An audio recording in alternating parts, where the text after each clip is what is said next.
Selamat siang mahasiswa semuanya. Assalamualaikum warahmatullahi wabarakatuh. Ketemu lagi kita pada mata kuliah Translation. Pada kesempatan kali ini kita akan belajar tentang auxiliaries in translation ya. Jadi kalau kita bicara auxiliaries ini lebih kepada modal ya. Jadi kita akan mempelajari kata-kata penambah dari kata kerja ya. Kira-kira seperti itulah nanti maksudnya. Kita masuk kepada bahannya. Jadi auxiliaries in translation ini kalau kita lihat definisinya, to give mood or give some impact for the verb's meaning. Jadi arti dari auxiliaries ini, modal ini artinya adalah memberikan mood ya. Mood itu lebih kepada efek ya, kira-kira seperti itu, atau impact lah ya, pada sebuah kata kerja.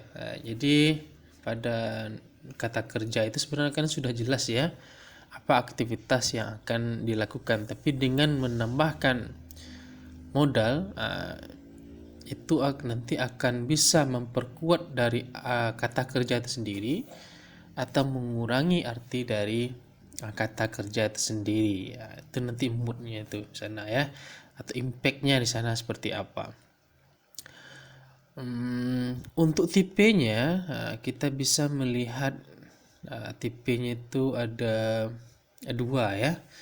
Jadi untuk primary auxiliary verb ini, yang pertama primary auxiliary verb ya, itu nanti dia akan ada kata-katanya seperti be atau to be, yaitu is, mr dengan was, were. Sedangkan ada have di sana, ada have itu ada has, ada had juga, itu variannya.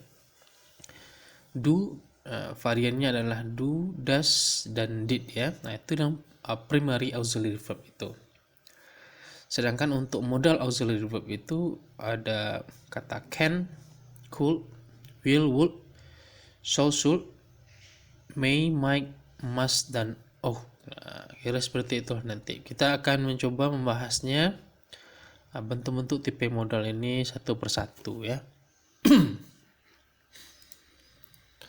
Jadi primary auxiliary verb, kalau kita melihat dia ada tiga tadi. Jadi ada variannya, ada do, does, did, have, has, had, dan be ini.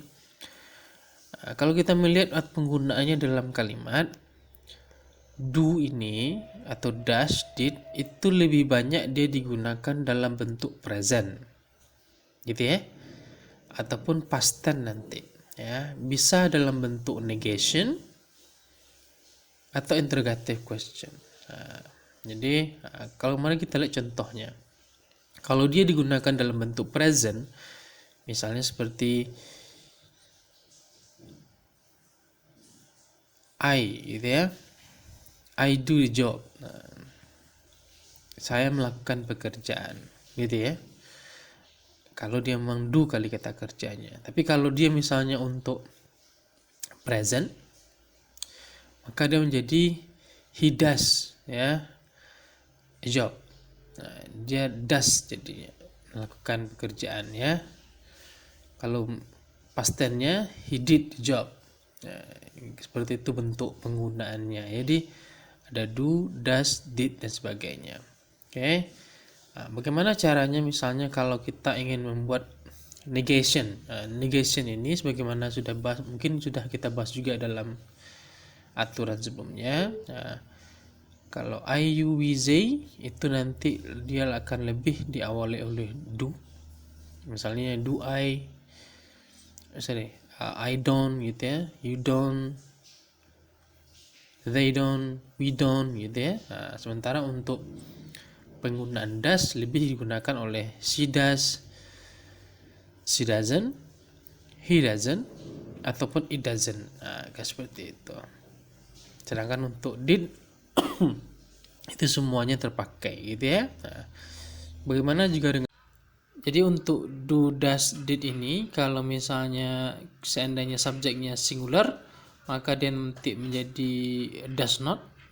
Kalau dia banyak maka nanti dia akan menjadi don't ya, kira-kira seperti itu. Selanjutnya ada kata have, has, had, ya.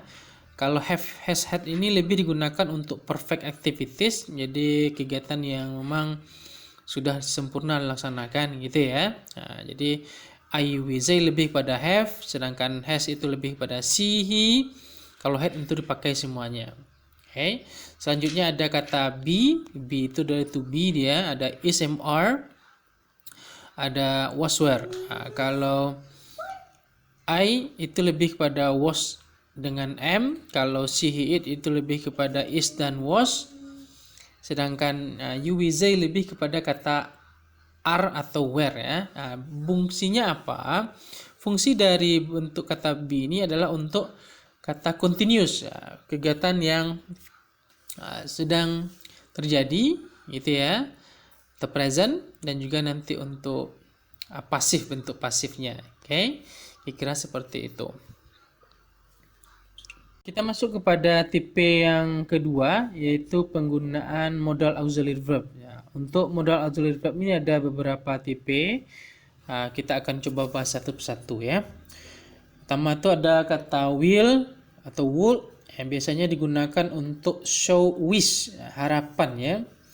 Ada prediction, prediksi di sana, request, permintaan, demand itu perintah, order, perintah juga sama ya, assumption, asumsi ataupun promise ya. Kira-kira seperti itulah fungsi dari penggunaan will ya. Bentuk-bentuk seperti ini mungkin rekan sudah juga ada belajar tentang ini ya. Sementara untuk penggunaan can itu lebih kepada bentuk permission, izin ya. Possibility yaitu kemungkinan, dan juga ability lebih kepada kemampuan. Nah, gitu kira-kira ya. Misalnya kalau dia minta izin, can I gitu ya, can I go for a while, misalnya seperti itulah ya. Kalau possibility itu misalnya he can do it, berarti dia bisa, mungkin bisa, he can do it, possibility ya, dia bisa melakukannya. Ability misalnya ya sama bisa tadi ya, possibility itu kemungkinan, he can come, itu yang possibility ya. Jadi he can come, misalnya dia bisa datang at 10, dia bisa datang jam 10 gitu ya. Kalau yang ability tadi he can do it, itu yang ability ya, jadi agak terbalik dia sedikit. Oke. Jadi kalau selanjutnya ada kata could. Could itu lebih kepada present suggestion, saran ya. You could go to doctor, seperti itulah kira-kira saran ya. Request, permintaan, could you live for a while, itu permintaan ya. Izin hampir mirip seperti tadi. Future possibility, di kemungkinan yang akan datang. Oke. I could come at 10, itu artinya dia bisa saja datang jam 10 ya. Ability in the past, okay, I know you could do it, seperti itu kira, saya tahu kamu bisa melakukannya, berarti ini sudah terjadi dia ya. The ability in the past. May itu lebih kepada permission atau izin, to show future possibility, untuk menunjukkan dari izin dan menunjukkan kemungkinan yang akan dilakukan pada masa mendatang. Oke. He may come at 10. Oke, seperti itulah ya. May I live for a while, itu izin namanya ya. Selanjutnya ada might. Might ini to show present and future possibility, untuk menunjukkan present, aktivitas sedang terjadi, dan future possibility, dan menunjukkan aktivitas yang akan di masa mendatang. Dan juga ada must di sana. Must itu lebih nanti menunjukkan necessity, kepentingan. You must go to doctor, artinya kamu harus ya, harus pergi gitu ya. Obligation, kewajiban. You must attend the meeting, kamu harus hadir. Jadi obligation, kewajiban. Prohibition itu pelarangan. You must not go there, kamu tidak boleh pergi ke sana. Karena seperti itulah nanti bentuk-bentuknya. Should itu lebih kepada advice dan obligation. Should You should go to doctor. Nah, apa sih beda antara must dengan should? Kalau should itu masih ada pilihan. Kalau must tidak ada pilihan lagi, memang hanya itu yang dilakukan ya. Atau pilih obligasi, kewajiban itu tadi ya. Jadi kewajiban pada level should dengan level must itu berbeda. Jadi kalau pada level should, misalnya you should go to doctor, kita masih ada pilihan lain ya. Tapi kalau you must go to doctor, kita memang harus ikuti apa yang disarankan seperti itu. Oke, kira-kira itulah beberapa bentuk dari modal auxiliaries dalam bahasa Inggris dan juga nanti bahasa Indonesia ya. Cuma bentuk saja yang berbeda atau polanya. Kalau pada bahasa Inggris ini lebih banyak dipolakan seperti itu ya. Oke, kira-kira mudah-mudahan akan semuanya paham. Ya, terima kasih. See you. Assalamualaikum warahmatullahi wabarakatuh.